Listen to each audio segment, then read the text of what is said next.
Bien le bonjour, c'est Marie. On se retrouve pour faire le budget du mois de septembre pour ma part. Alors, je m'appelle Marie, j'ai 33 ans et je suis employée en milieu hospitalier à temps partiel.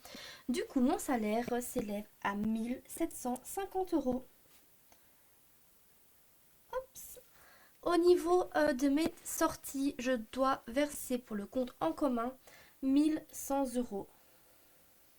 C'est la somme qu'il faut que je verse pour que, au niveau de nos dépenses communes, tout puisse passer.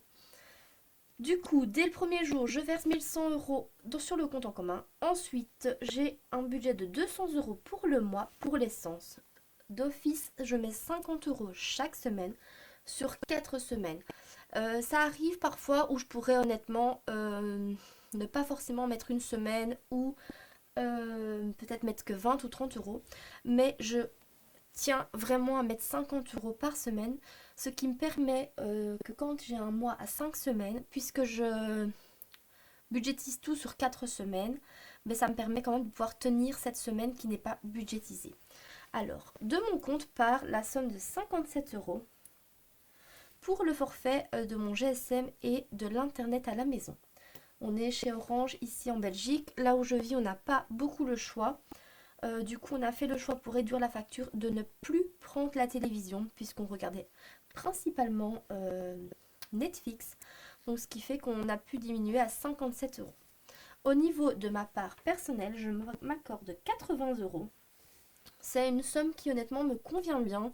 Ça me permet de faire un petit coiffeur quand j'en ai besoin, de renouveler une paire de chaussures par-ci par-là. Je ne suis pas beaucoup dépensière.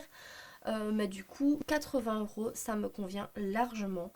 Il ne m'en faut pas plus. Du coup, je calcule vite fait tout ça. Ça nous fait des sorties pour 1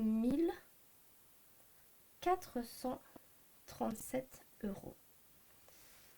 Du coup, on passe à la partie épargne parce que je tiens absolument à épargner depuis un petit temps pour une prochaine voiture puisque je n'ai pas de crédit pour ma voiture actuelle. euh, je me fais en fait comme si j'avais un petit crédit. Tous les mois, je verse 75 euros. Mon conjoint verse de son compte personnel 75 euros aussi sur un compte épargne que nous avons en commun. Ce qui fait que tous les mois, 150 euros, c'est à peu près comme si on avait, on va dire, un petit crédit. Bien sûr, je suis très consciente que les voitures actuellement, elles sont très chères et que 150 euros ne permettraient pas de payer un crédit, à mon avis, d'une voiture. Mais il faut savoir que c'est pas prévu du tout de changer de véhicule pour l'instant. Et donc, pour l'instant, on met 75 euros chacun. Je m'accorde 30 euros sur un compte épargne personnel pour me constituer un petit fonds d'urgence. J'aimerais bien qu'à terme, il équivaut à un mois de salaire pour ma part. On ne sait jamais, je trouve que c'est pas mal d'avoir un petit compte perso quand même. Alors, ça fait 105 euros d'épargne virtuelle. Et du coup, il me reste, puisque je ne fais pas le compte à base zéro sur mon compte, pas en tout cas sur mon compte personnel. Sur le compte en commun, effectivement, on dispatche le moindre euro, mais sur notre compte en commun, il me restera 210 euros sur ma carte bancaire. Il faut savoir que dans notre budget, que ce soit personnel ou en commun, on ne prévoit pas l'alimentation qu'on utilise pour nos chiens. Il faut savoir que nous avons 2 chiens et un chat et un poney. Mais pour cette année, le poney, honnêtement, ne va pas nous coûter très cher puisque nous avons des prairies. Donc l'été, elle est en prairie et pour l'hiver, on a fait balloter. Donc on a déjà largement du foin pour elle. Donc je vais dire qu'au niveau des coûts, ils sont quand même beaucoup moindres. Mais c'est surtout au niveau des chiens qui, du coup, on fait une commande. Parfois c'est mon conjoint qui paye, parfois c'est moi. On en a toujours à peu près entre 100 et 110 euros. Euh, Allez, 110 euros tous les 2 mois et un mois on est plutôt à 50 euros quoi.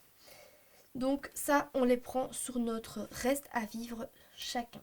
Mais voilà, comme vous voyez, mon budget est déjà établi.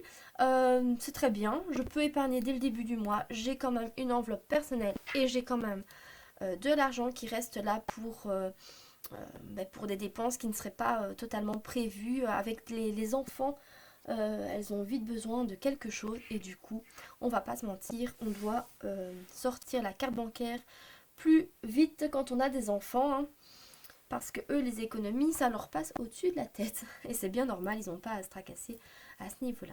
Voilà, j'espère que cette petite vidéo vous aura plu. Si c'est le cas, n'hésitez pas à vous abonner, à partager et à liker. Ça me fait extrêmement plaisir. Et sinon, je vous dis à très vite dans une prochaine vidéo. Bye bye.